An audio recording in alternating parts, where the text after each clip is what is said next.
ആദിയിൽ വചനമുണ്ടായിരുന്നു, വചനം ദൈവത്തോടു കൂടിയായിരുന്നു, വചനം ദൈവമായിരുന്നു. അവൻ ആദിയിൽ ദൈവത്തോടു കൂടിയായിരുന്നു. സമസ്തവും അവനിലൂടെ ഉണ്ടായി, ഒന്നും അവനെ കൂടാതെ ഉണ്ടായിട്ടില്ല. അവനിൽ ജീവനുണ്ടായിരുന്നു, ആ ജീവൻ മനുഷ്യരുടെ വെളിച്ചമായിരുന്നു. ആ വെളിച്ചം ഇരുളിൽ പ്രകാശിക്കുന്നു, അതിനെ കീഴടക്കുവാൻ ഇരുളിന് കഴിഞ്ഞില്ല. തൻ്റെ പ്രബോധനങ്ങളാൽ നമ്മെ ജ്ഞാനികളാക്കുന്ന സകലത്തിൻ്റെയും നാഥനായ ദൈവം വാഴ്ത്തപ്പെട്ടവനാകട്ടെ. ഞങ്ങളുടെ കർത്താവായ ദൈവമേ, അങ്ങയുടെ ജീവദായകവും ദൈവീകവുമായ തിരുവചനങ്ങളുടെ മധുരസ്വരം ശ്രവിക്കുന്നതിനും ഗ്രഹിക്കുന്നതിനും ഞങ്ങളുടെ ബുദ്ധിയെ പ്രകാശിപ്പിക്കണമേ. അങ്ങയുടെ വിശുദ്ധമായ പ്രബോധനത്താൽ ഞങ്ങളെ ജ്ഞാനികളാക്കണമേ.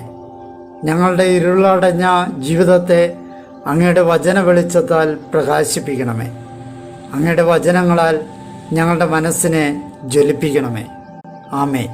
ബൈബിൾ വായന 37-ാം ദിവസം. ജത്രോയുടെ ഉപദേശം. ഇന്നേ ദിവസം നമ്മൾ പുറപ്പാടിൻ്റെ പുസ്തകം 17-18 അധ്യായങ്ങൾ, ലേവ്യരുടെ പുസ്തകം 12-ാം അധ്യായം, സങ്കീർത്തനങ്ങൾ 73 എന്നിവ വായിക്കുന്നു. ഇസ്രായേലിലെ സമൂഹത്തിൻ്റെ യാത്രക്കിടയിൽ ജനത്തിന് ദാഹിച്ചപ്പോൾ പാറയിൽ നിന്ന് ജലം പുറപ്പെടുവിച്ച് അവർക്ക് കുടിക്കാൻ കൊടുക്കുന്നതും, അമലേക്യരുമായി യുദ്ധവും ചെയ്തപ്പോൾ കർത്താവിൻ്റെ കരം പ്രവർത്തിച്ചതും നാം ഇന്നേ ദിവസം വായിക്കുന്നു. ഒപ്പം മോശയുടെ ഭാരിച്ച ഉത്തരവാദിത്വം ലഘൂകരിക്കാൻ ജത്രോ നൽകിയ ഉപദേശം മോശ പ്രാവർത്തികമാക്കുന്നതും നമുക്ക് ഇന്നേ ദിവസം വായിച്ചു കേൾക്കാം. പുറപ്പാടിൻ്റെ പുസ്തകം 17-ാം അധ്യായം. പാറയിൽ നിന്ന് ജലം. അവരുടെ യാത്രകൾക്കുള്ള കർത്താവിൻ്റെ നിർദ്ദേശമനുസരിച്ച് ഇസ്രായേല്യ സമൂഹം മുഴുവൻ സീൻ മരുഭൂമിയിൽ നിന്ന് നീങ്ങി. അവർ റഫിദീമിൽ പാളയമടിച്ചു. ജനത്തിന് കുടിക്കുവാൻ വെള്ളമില്ലായിരുന്നു. ജനം മോശയുമായി കലഹിച്ചുകൊണ്ട് പറഞ്ഞു, ഞങ്ങൾ കുടിക്കേണ്ടതിന് ഞങ്ങൾക്ക് വെള്ളം തരുവിൻ. മോശ അവരോട് പറഞ്ഞു, നിങ്ങൾ എന്തിന് എന്നോട് കലഹിക്കുന്നു? നിങ്ങൾ എന്തിന് കർത്താവിനെ പരീക്ഷിക്കുന്നു? അവിടെ ജനം വെള്ളത്തിനു വേണ്ടി ദാഹിച്ചു. അപ്പോൾ മോശയ്ക്കെതിരെ ജനം പിറുപിറുത്തു. അവർ ചോദിച്ചു, നീ ഞങ്ങളെ ഇങ്ങനെ ഈജിപ്തിൽ നിന്ന് കൊണ്ടുവന്നത് എന്തിനാണ്? എന്നെയും എൻ്റെ മക്കളെയും കന്നുകാലികളെയും ദാഹം കൊണ്ട് കൊല്ലാനാണോ? മോശ കർത്താവിനോട് ഇപ്രകാരം നിലവിളിച്ചു, ഈ ജനത്തോട് ഞാൻ എന്തു ചെയ്യും? അല്പം കൂടി കഴിഞ്ഞാൽ അവർ എന്നെ കല്ലെറിയും. കർത്താവ് മോശയോട് അരുൾ ചെയ്തു, നീ ജനത്തിൻ്റെ മുമ്പിൽ കടന്ന് ഇസ്രായേൽ ശ്രേഷ്ഠന്മാരിൽ നിന്ന് ചിലരെ നിന്നോടൊപ്പം കൂട്ടി നീ നൈലിന്മേൽ അടിക്കാൻ ഉപയോഗിച്ച നിൻ്റെ വടിയും കയ്യിലെടുത്ത് നടക്കുക. ഞാനിതാ നിനക്ക് മുമ്പിൽ അവിടെ ഹൊറബിലെ പാറമേൽ നിൽക്കുന്നുണ്ടാകും. നീ ആ പാറയിൽ അടിക്കുമ്പോൾ അതിൽ നിന്ന് ജലം നിർഗളിക്കും. ജനം കുടിക്കുകയും ചെയ്യും. ഇസ്രായേൽ ശ്രേഷ്ഠന്മാരുടെ കൺമുമ്പിൽ മോശ അങ്ങനെ ചെയ്തു.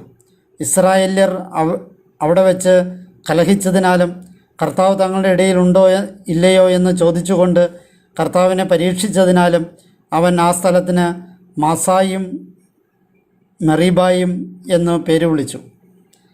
അമലേക്യരുമായി യുദ്ധം.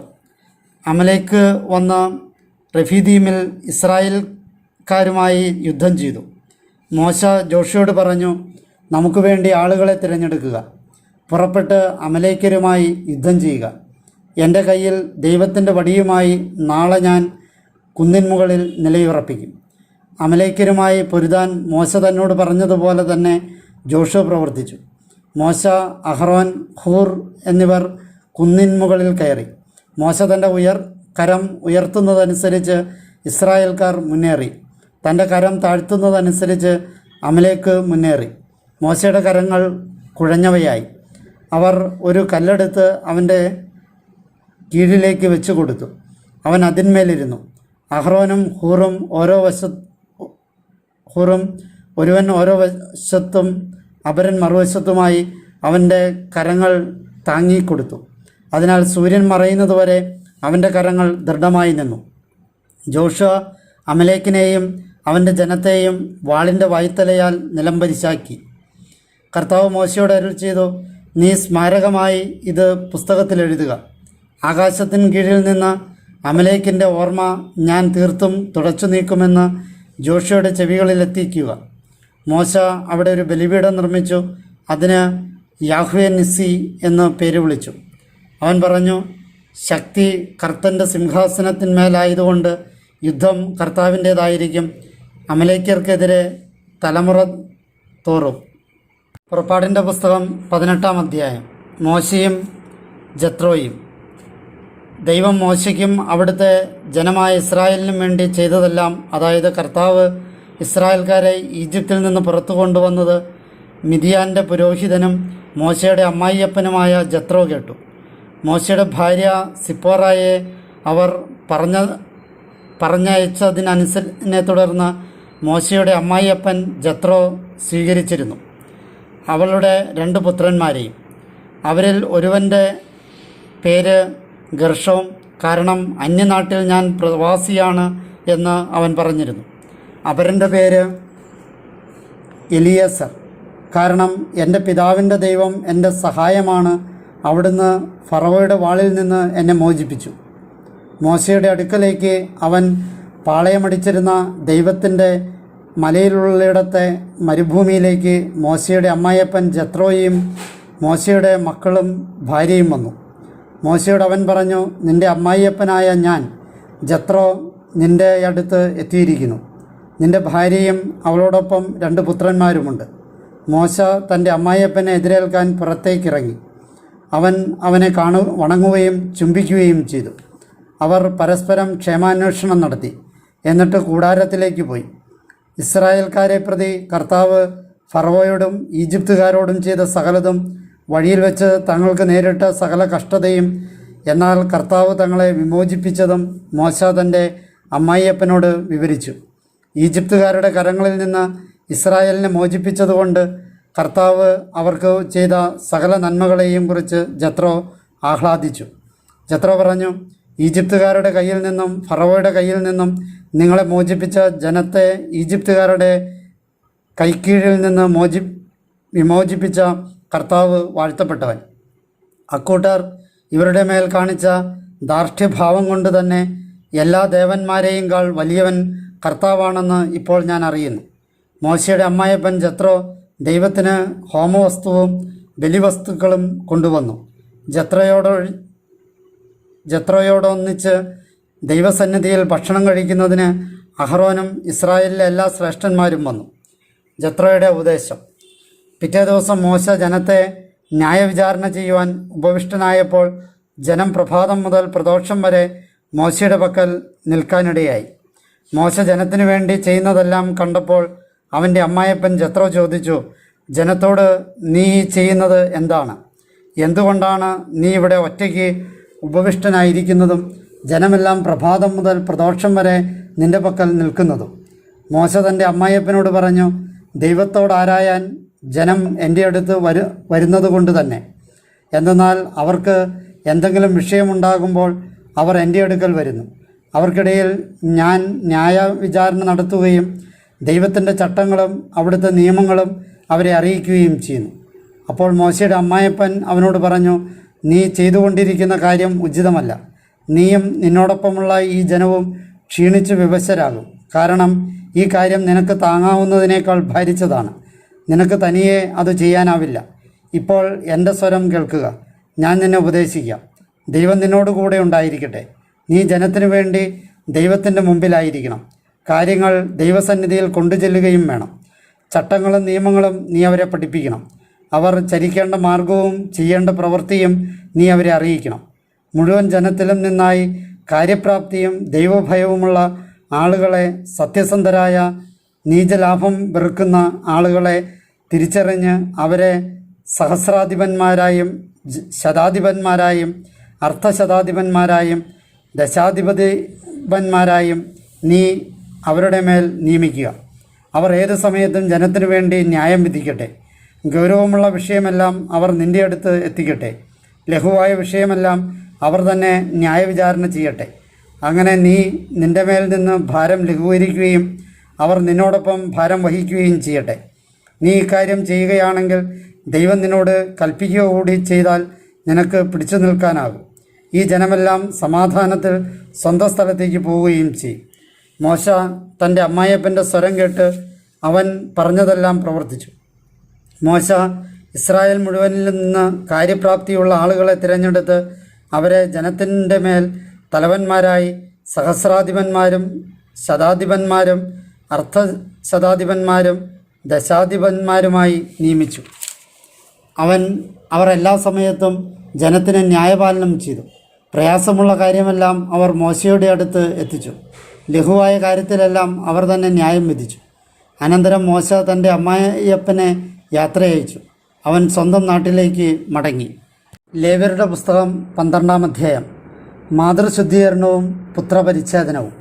കർത്താവ് മോശയോട് പറഞ്ഞു, ഇസ്രായേല്യരോട് നീ ഇപ്രകാരം പ്രസ്താവിക്കുക: ഒരു സ്ത്രീ ഗർഭം ധരിച്ച് ആൺകുഞ്ഞിനെ പ്രസവിച്ചാൽ അവൾ മലിനയാകുന്ന തൻ്റെ മാസമുറയുടെ അശുദ്ധി ദിനങ്ങൾ പോലെ 7 ദിവസം അവൾ മലിനയായിരിക്കും.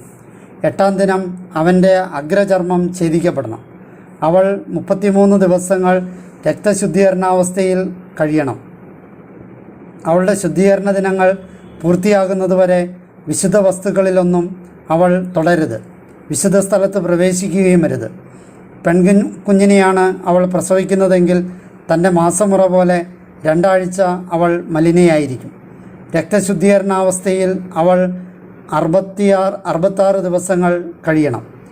അവളുടെ ശുദ്ധീകരണ ദിനങ്ങൾ പൂർത്തിയാകുമ്പോൾ പുത്രനോ പുത്രിക്കോ വേണ്ടി അവൾ 1 വയസ്സുള്ള ഒരാട്ടിൻകുട്ടിയെ ഹോമയാഗത്തിനായും ഒരു പ്രാവിൻ കുഞ്ഞിനെയോ ചെങ്ങാലിയെയോ പാപമുക്തിയാഗത്തിനായും സമാഗമ കൂടാരവാതിൽക്കൽ പുരോഹിതൻ്റെ പക്കൽ കൊണ്ടുവരണം. അവനത് കർത്തൃസന്നിധിയിൽ സമർപ്പിച്ച് അവൾക്ക് വേണ്ടി പരിഹാരം ചെയ്യണം. അപ്പോൾ അവൾ തൻ്റെ രക്തസ്രാവത്തിൽ നിന്ന് ശുദ്ധിയുള്ളവളാകും. ആൺകുഞ്ഞിനോ പെൺകുഞ്ഞിനോ ജന്മമേകിയവൾക്കുള്ള നിയമമാണിത്.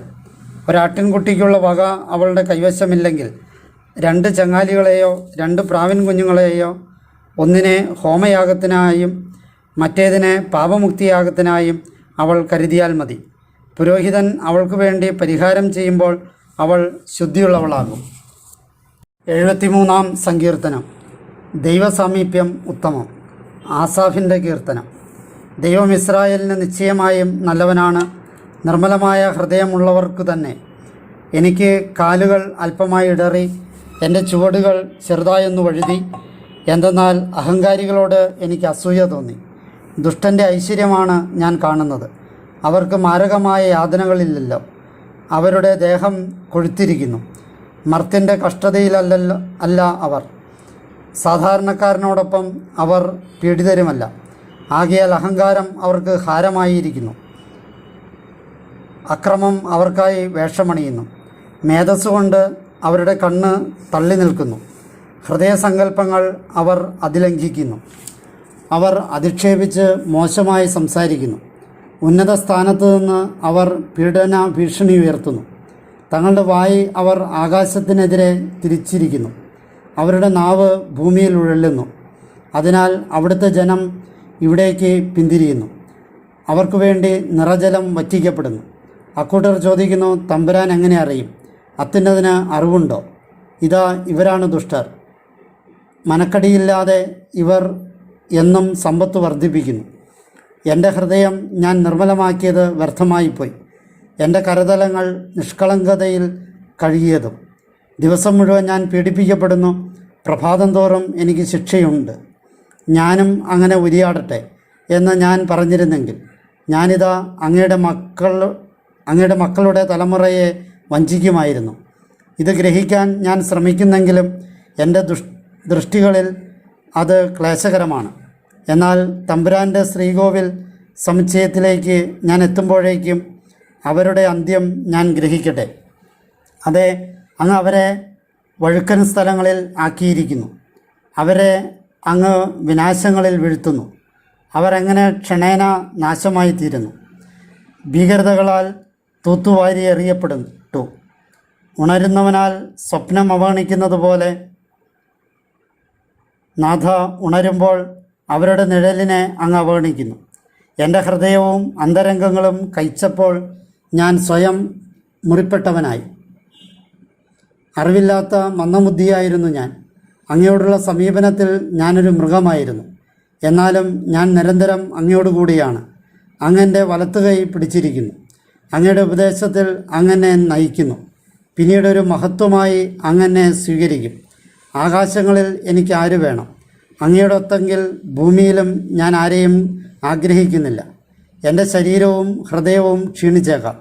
എൻ്റെ ഹൃദയത്തിൻ്റെ പാറയും എൻ്റെ ഓഹരിയും എന്നേക്കും ദൈവമാണ്. എന്തെന്നാൽ അങ്ങയെ അകറ്റുന്നവർ നാശമടയും. അങ്ങിൽ നിന്ന് വ്യതിചലിക്കുന്ന ആരെയും അങ്ങ് സംഹരിക്കും. എനിക്കോ ദൈവസാമീപ്യമാണ് ഉത്തമം. നാഥനായ കർത്താവിലാണ് ഞാൻ ആശ്രയം വച്ചിരിക്കുന്നത്, അങ്ങയുടെ എല്ലാ പ്രവൃത്തികളും വിവരിക്കുന്നതിന് തന്നെ.